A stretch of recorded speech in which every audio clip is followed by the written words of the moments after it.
feeding your curiosity, fueling our passion. Let's satisfy our quest for knowledge with today's question. To print on 3x5 paper, first make sure your printer supports the 3x5-inch paper size. Check your printer's manual or settings. Next, adjust your document size to 3x5 inches within the software you're using, like Microsoft Word or Google Docs.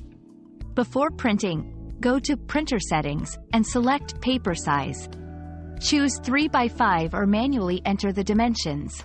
Finally, place your 3x5 paper in the printer's feed tray, adjusting the slider to fit the small size to avoid paper jams. Always do a test print to ensure everything looks correct. Our quest for knowledge never ends. Thanks for being part of today's discovery. Subscribe, like, and share to join us on the next one.